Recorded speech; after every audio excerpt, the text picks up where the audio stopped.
কোনো জায়গায় বেড়াতে গেলে আমার দেখা যায় তার পরের দিন এক গাদা কাছে কোথা থেকে বের হয়ে যায়।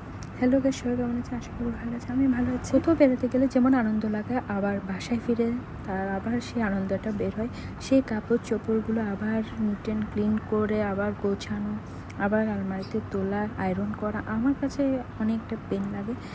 তো যেহেতু কালকে বিয়েতে গিয়েছিলাম, তো আমার এক গাদা কাপড় হয়েছে, সেগুলো গোছানো, সেগুলো আলমারিতে তুলেছে। এরপর পুরো ড্রেসিং টেবিলটা আমার এলোমেলো অগোছালো হয়েছিল, আর এটাও গুছিয়ে আস্তে আস্তে প্রায় 1টা বেজে গিয়েছে। সকালবেলা মেয়ের বাবা নিরামিষ বাজার করে দিতে চেয়েছিল। আমি ওকে বলে দিয়েছি আজকে বাজার করো না, তেমন কিছু রান্না করব না, কারণ পুরো ছুটিতে এত মাছ মাংস আর বিয়ে খেয়ে আমার সত্যি তো লাগতো, আর মাছ মাংস খেতে ইচ্ছে করতেছে না। এগুলো দেখলে আমার বিরক্ত লাগতেছে।